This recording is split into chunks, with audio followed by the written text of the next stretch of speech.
Hello बच्चों, आज हम बीए सेकेंड ईयर में 1982 के चीन के संविधान की विशेषताएं पढ़ेंगे। हमने 8 विशेषताएं पढ़ चुके हैं। हम एकात्मक शासन प्रणाली तथा प्रादेशिक इकाइयां यहाँ तक पढ़ चुके हैं। आज पढ़ेंगे 9वां पॉइंट। 9वें पॉइंट में है नागरिकों के मौलिक अधिकार तथा कर्तव्य। जो भारत के संविधान में भी ये मौलिक अधिकार और कर्तव्य दे रखे कि अधिकार मिलेंगे तो आपको कर्तव्य भी निभाना पड़ेगा। तो पहला इसमें मौलिक अधिकार में पहला है आर्थिक अधिकार, यानी नागरिकों को आर्थिक अधिकार दिए, लेकिन मौलिक अधिकार कर्तव्य में नए संविधान के अध्याय 2 में अनुच्छेद 33 से 56 तक नागरिकों के मौलिक अधिकार तथा कर्तव्य का वर्णन किया गया है। इन अधिकार को 4 भागों में बांटा गया है: आर्थिक, राजनीतिक, सामाजिक और व्यक्तिगत। तो पहले शुरुआत करते हैं आर्थिक अधिकार। नागरिकों को बहुत से आर्थिक अधिकार दिए गए हैं, जैसे काम का अधिकार, विश्राम का अधिकार, बुढ़ापे, बीमारी और अशक्तता की स्थिति में यानी अपाहिज होने पर आर्थिक सहायता पाने का अधिकार, यानी पेंशन वगैरह, ये व्यवस्था, ये सब आर्थिक व्यवस्था दी गई। काम का अधिकार यानी हर किसी को, चाइना में रहने वाले व्यक्तियों को काम का अधिकार है। वो काम कोई भी कर सकता है, जाति के हिसाब से नहीं, कोई भी अपना व्यवसाय कर सकता है। विश्राम का अधिकार भी है, उनको अवकाश भी मिलेगा। इस तरीके से आर्थिक जो बूढ़े हैं या अपाहिज है उनके लिए पेंशन की व्यवस्था की गई है। तो ये उनको आर्थिक व्यवस्था दी गई है। दूसरा मौलिक अधिकार में राजनीतिक अधिकार। नागरिकों को अनेक राजनीतिक अधिकार प्राप्त है, जैसे 18 वर्ष या उससे की आयु या उसके ऊपर के आयु सभी स्त्री पुरुष को वोट देने का अधिकार। नागरिकों को यह अधिकार भी प्राप्त है कि वे सरकारी अधिकारियों के विरुद्ध शिकायत दर्ज कर सकते हैं। संविधान इस बात की भी स्वतंत्रता देता है कि नागरिक अपने अधिकारों के हनन के मामले में उचित अधिकारियों तक पहुंचाए। यानी ये वोट देने का अधिकार तो दिया गया है, इसके अलावा सरकारी कर्मचारी है, उनके खिलाफ कोई रिश्वत वगैरह लेता तो उनकी शिकायत भी वो कहाँ अपने सरकार को वो कर सकता है। तो इस तरीके से मौलिक अधिकार और लोगों के स्वतंत्रता का यह अधिकार दिया गया है। तीसरा है मौलिक अधिकार में सामाजिक और सांस्कृतिक अधिकार। नागरिकों को अनेक सामाजिक तथा सांस्कृतिक अधिकार दिए गए, जैसे शिक्षा का अधिकार तथा विज्ञान, साहित्य, कला व संस्कृति के क्षेत्र में अनुसंधान व सृजन करने की स्वतंत्रता, यानी वो कोई भी अनुसंधान खोज कर सकता है। शिक्षा का अधिकार है, खान पान रहन सहन का अधिकार है, विज्ञान साहित्य में कहीं भी वो खोज कर सकता है, अनुसंधान कर सकता है। ये सब बातों के लिए उनको स्वतंत्रता प्रदान की गई है। खान पान, रहन सहन और जो इसके अलावा शोध करने का भी अधिकार दिया गया है। चौथा है मौलिक अधिकार लास्ट में व्यक्तिगत स्वतंत्रता। व्यक्तिगत स्वतंत्रता,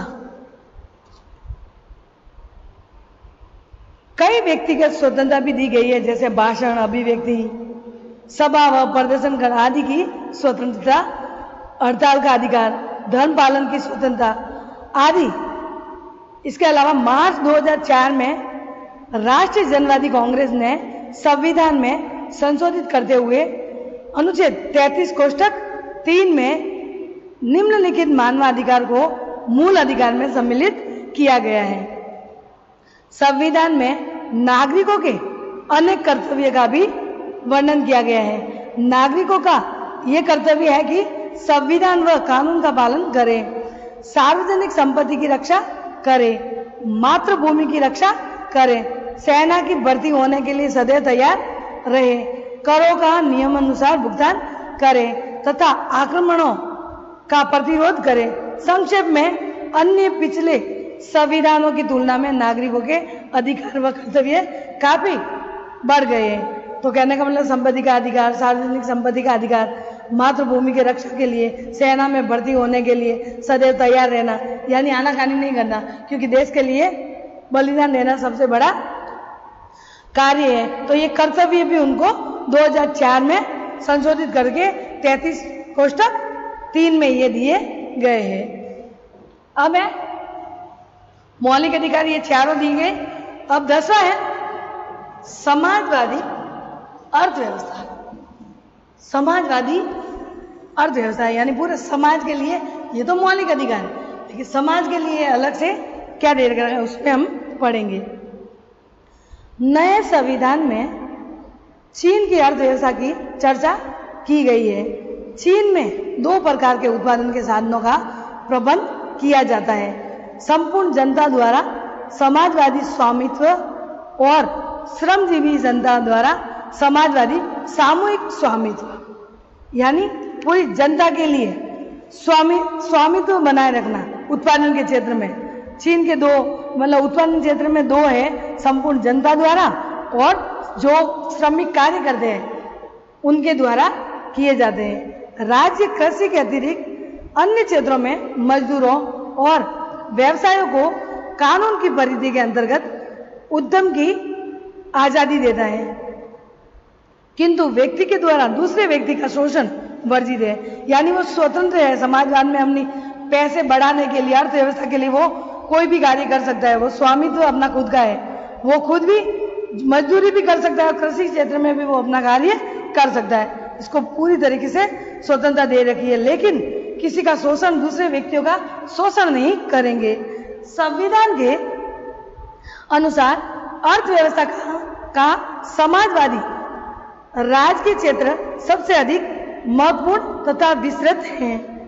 खनिज पदार्थ, उद्योग, व्यापार, वन संपदा, यातायात आदि समाजवादी राजकीय स्वामित्व है। इन सब बातों के लिए सबका नियंत्रण किसका है?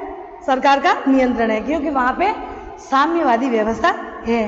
पूंजीवादी में निजी को महत्व दिया जाता है और साम्यवादी में सिर्फ सारा नियंत्रण सरकार का होता है। तो सारा स्वामित्व, चाहे उद्योग का हो, चाहे व्यापार का हो, वन संपदा का हो, यातायात को, सब पर समाजवादी राज के स्वामित्व है, यानी सरकार का नियंत्रण है। और प्रबंध में संचालन होते हैं। राज्य भूमि का आवश्यकता अनुसार राष्ट्रीयकरण कर सकता है, यानी राष्ट्रीयकरण अपनी भूमि खुद की है तो वो सरकार में मिला सकता है, तो उसमें जो कार्य करेगा तो आधा हिस्सा सरकार को देगा और आधा खुद रखेगा। संविधान के अनुच्छेद 8 के अनुसार अर्थव्यवस्था का ग्रामीण क्षेत्र श्रमजीवी कृषकों के सामूहिक स्वामित्व में है। ग्रामीण कम्युन का उदाहरण है। अनुच्छेद 12 के अनुसार समाजवादी संपत्ति के चोरी, समाजवादी योजना और अर्थव्यवस्था को नुकसान पहुंचना आदि कार्यों को दंडनीय घोषित किया गया है। यानी श्रमजीवी कृषक वगैरह उनका तो स्वामित्व है ही उनके, लेकिन कोई ग्रामीण क्षेत्र में जैसे कि अनुच्छेद समाजवादी संपत्ति की, किसी समाज की संपत्ति की चोरी की, तो कानून के रूप में उनको दंडित किया जाएगा। अनुच्छेद 13 के अनुसार राज्य नागरिकों के द्वारा कानून के अनुसार अर्जित व्यक्तिगत आय, बचत, मकान इत्यादि की सुरक्षा प्रदान करता है। चीन के संविधान में समाजवाद अर्थव्यवस्था की बात कही गई है, लेकिन 20वीं सदी के इस अंतिम दशक में चीन में समाजवादी अर्थव्यवस्था नहीं है, वरन मिश्रित अर्थव्यवस्था ही है। वर्तमान में चीन की, अब वर्तमान में बदल दिया है थोड़ा, तो मिश्रित अर्थव्यवस्था, समाज का भी अधिकार है और सरकार का भी।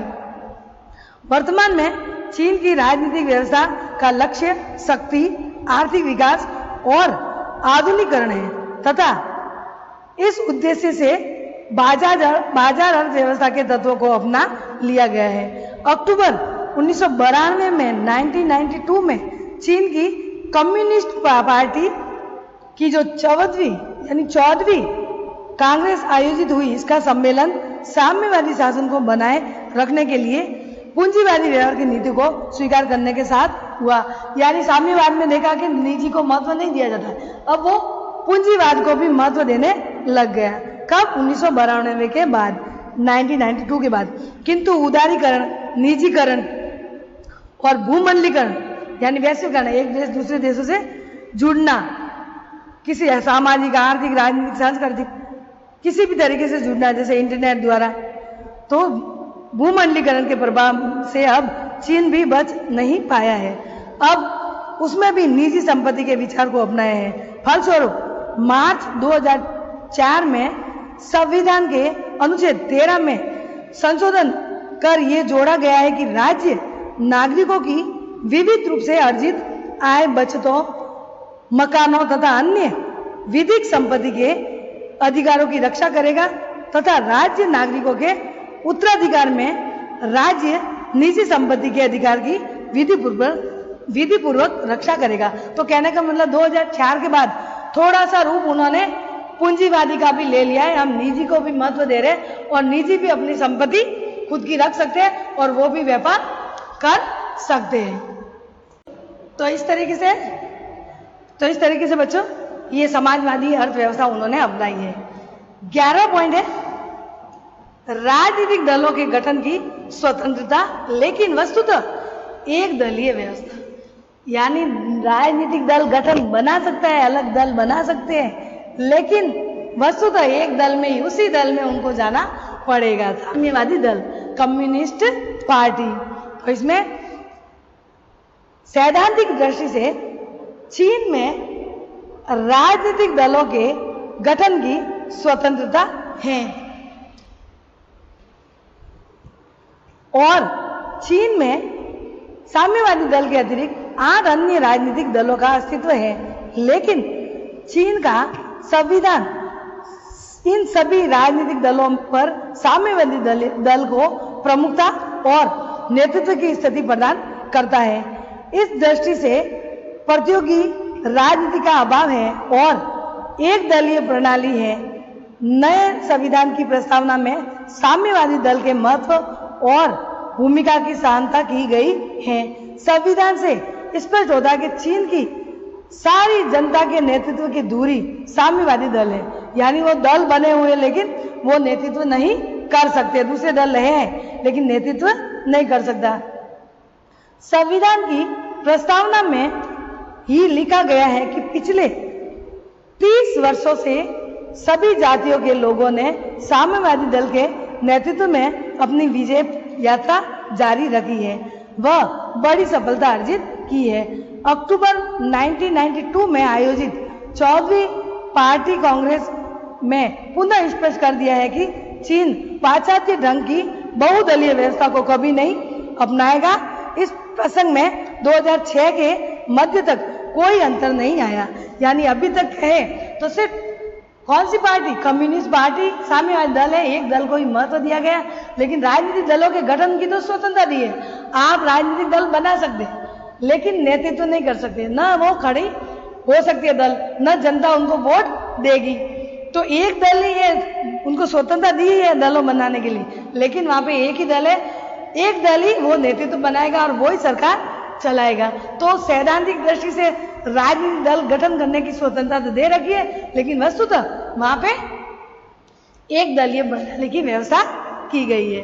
12 पॉइंट है केंद्रीय सैनिक आयोग। नए संविधान में एक केंद्रीय सैनिक आयोग की व्यवस्था की गई है। यह व्यवस्था नई और अनुपम संस्था है।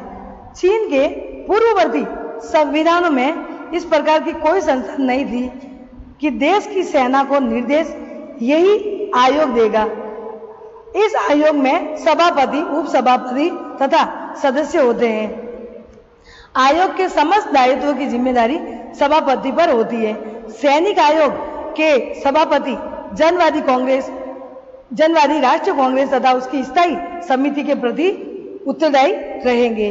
चीन के संविधान के मसौदे में जो परिवर्तन किए गए हैं उनमें यह संकेत मिलता था कि चीन के केंद्रीय सैन्य आयोग का अध्यक्ष कम्युनिस्ट पार्टी के महासचिव या चीन के राज्य अध्यक्ष की तुलना में अधिक शक्तिशाली होगा। लेकिन चीन ने समस्या का हल इस प्रमुख पदों पर एकीकरण में ढूंढा। कहने का मतलब एक सैनिक का केंद्रीय सैनिक आयोग बना है, उस पर सभापति और उप सभापति रखे गए। वो क्या करेंगे? वो आयोग जो भी सेना का जो कार्य है वो सब संभालेंगे, लेकिन वो साम्यवादी दल के प्रति उत्तरदायी रहेंगे और चीन की समस्या को सुलझाएंगे। इस प्रकार से उनके केंद्रीय सैनिक आयोग का भी गठन किया गया है। 13वां पॉइंट है राष्ट्रपति पद की पुनः स्थापना। नए संविधान में राष्ट्रपति तथा उपराष्ट्रपति पद की पुनः स्थापना की गई है, जबकि 1978 के संविधान में इन पदों को समाप्त कर दिया गया था, लेकिन वापस वो शुरू कर दिया। इसका निर्वाचन जनवादी कांग्रेस द्वारा किया जाता है, यानी जो चुनने के बाद चुना जाता है। राष्ट्रीय अध्यक्ष द्वारा किए जाने वाले समस्त औपचारिक कार्य जैसे आदेश जारी करना, प्रधानमंत्री की नियुक्ति, ऑडिटर जनरल की नियुक्ति, विदेशी राजदूतों के से प्रमाण पत्र लेना राष्ट्रपति को करने होते हैं। इसका कार्यकाल जनवादी कांग्रेस के कार्यकाल की तरह 5 वर्ष होता है, यानी जैसे नाम मात्र का राष्ट्रपति उनके नाम से सारे कार्य होते हैं, वैसे ही वहां भी ऐसी व्यवस्था की गई जो नए संविधान में। नवीन संविधान के अंतर्गत सेना पार्टी और नागरिक शासन के बीच सत्ता के प्रतिद्वंदियां खड़े हो सकते हैं। नए संविधान के अंतर्गत सेना पार्टी और नागरिक शासन के बीच सत्ता के प्रतिद्वंदिता खड़ी हो सकती थी। इस स्थिति को दूर करने के लिए चीन में एक ही व्यक्ति को तीनों प्रमुख पद पर आसीन करने का मार्ग अपना लिया गया है। मार्च 1993 में चीन की संसद ने कम्युनिस्ट पार्टी के महासचिव जियांग जेमिन को चीन के अध्यक्ष पर निर्वाचित किया। जियांग जेमिन शक्तिशाली संस्था केंद्रीय सैनिक आयोग के अध्यक्ष भी थे। माओ से तुंग के बाद जियांग जेमिन पार्टी और देश और सेना के शीर्ष पदों को संभालने वाले प्रथम व्यक्ति थे, यानी माओ से तुंग ने। 16वीं पार्टी कांग्रेस नवंबर 2002 के बाद हू जितांगो को पहले तो पार्टी के महासचिव पद पर नियुक्त किया गया था, उसके बाद 2003 में उन्हें राष्ट्रपति बनाया गया। इस प्रकार राष्ट्रपति पद की पुनः स्थापना हो गई तथा इस स्थिति को अपनाया जा रहा है। चीन की कम्युनिस्ट पार्टी का महासचिव ही चीन का राष्ट्रपति होगा, यानी पार्टी में जो महासचिव होगा वही जो पार्टी का जो महासचिव होगा वही चीन का राष्ट्रपति होगा। 14वां पॉइंट है विदेश नीति के सिद्धांतों का उल्लेख। नए संविधान की प्रस्तावना में चीन की विदेश नीति का वर्णन मिलता है। विदेश नीति के संबंध में कहा गया है कि चीन का भविष्य समस्त दुनिया से संबंध है। चीन पंचशील के आदर्श का पालन करेगा। वह दूसरे देशों के प्रादेशिक अखंडता का सम्मान करता है। वह शांतिपूर्ण सह अस्तित्व में विश्वास करता है, जो भारत ने भी अपनाया है पंचशील का सिद्धांत, 5 सिद्धांत। चीन साम्राज्यवादी उपनिवेशवाद का विरोध करता है और विकासशील देशों के राष्ट्रीय स्वतंत्रता के आंदोलन का समर्थन करता है। 20वीं सदी के अंतिम दशक में चीन कुछ सीमा तक तो निश्चित रूप से शक्तिशाली या शांतिपूर्ण सह अस्तित्व की दिशा में आगे बढ़ रहा है। चीन के राष्ट्रीय हितों की रक्षा भी शांतिपूर्ण सह अस्तित्व की नीति को अपनाने पर ही संभव है। इस प्रकार से विदेश नीति में उन्होंने पंचशील का सिद्धांत अपनाया, जो अखंडता और शांतिपूर्ण सह अस्तित्व और उपनिवेशवाद का विरोध, साम्राज्यवाद का विरोध और किसी के क्या कहते हैं, साम्राज्यवाद तो हो गया कि किसी के दूसरे क्षेत्रों को नहीं मिलाना। इस तरीके से इन्होंने विदेश नीति में इन सिद्धांतों का उल्लेख किया गया है। लास्ट पॉइंट है न्यायपालिका की आधीन स्थिति। जनवादी चीन में न्यायपालिका की स्वतंत्रता, सर्वोच्चता और निष्पक्षता जैसे सिद्धांतों को स्वीकार नहीं किया गया। हमारे यहाँ तो न्यायपालिका स्वतंत्र और निष्पक्ष है, लेकिन वहां पे ऐसी व्यवस्था नहीं है। वहां न्यायपालिका प्रशासन का एक अधीनस्थ अंग है।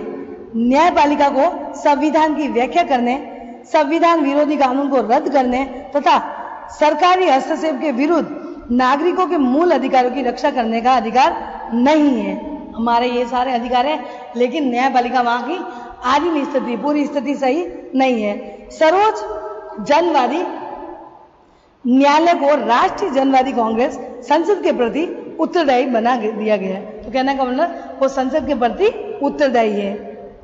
प्रोक्यूरेटरों की व्यवस्था तथा पिरामिड के आकार का केंद्रीकृत न्यायिक संगठन इस बात को दर्शाते हैं कि चीनी न्याय व्यवस्था में एक उच्च मात्रा का केंद्रीकरण है और न्यायाधीशों को स्वतंत्रता पूर्वक निष्पक्ष होकर कार्य करने का अधिकार नहीं है। साम्यवादी व्यवस्था के अंतर्गत संविधान में शासन व्यवस्था की जो रूपरेखा दी गई जाती है, व्यवहार में उसका महत्व नहीं होता। चीन में भी ऐसी है। संविधान के द्वारा इस प्रकार की समस्त संस्थागत व्यवस्था दी गई है। व्यवहार के अंतर्गत आज चीन की व्यवस्था या चीन समस्त राज व्यवस्था में एक व्यक्ति के सर्वोच्च सत्ता और वह व्यक्ति है हू जिनतांगो। हू जिनतांगो चीन के अध्यक्ष राष्ट्रपति के और चीन के साम्यवादी दल के महासचिव हैं तथा वे ही केंद्रीय सैनिक आयोग के अध्यक्ष भी हैं।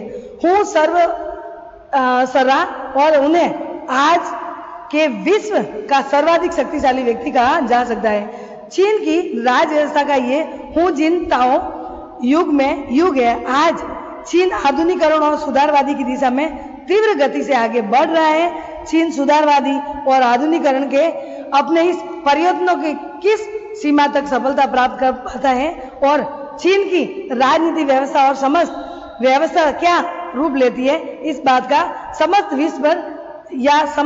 विश्व का ध्यान टिका हुआ। तो कुल मिलाकर न्यायपालिका की स्थिति वहां अच्छी नहीं है। जो कार्य करता है वो महासचिव, जो राष्ट्रपति, उसी में जो दल साम्यवादी दल का जो अध्यक्ष होता है वही राष्ट्रपति बन जाता है और सारी शक्ति राष्ट्रपति के हाथ में। न्यायपालिका ये सब कार्य, मौलिक अधिकार की रक्षा वगैरह कुछ नहीं कर सकती। जो महासचिव कहता है वही कार्य करने पड़ते हैं। जो राष्ट्रपति का कहने का मतलब वहां पे हू जिनतांगो सबसे पावरफुल राष्ट्रपति बना दिया, यहाँ तक कि न्यायपालिका भी उनके अधीन है। इस प्रकार से आज हमने बच्चों 1982 के चीन के संविधान की विशेषता पढ़ी। कल हम पढ़ेंगे स्विट्जरलैंड की सामाजिक और आर्थिक व्यवस्था।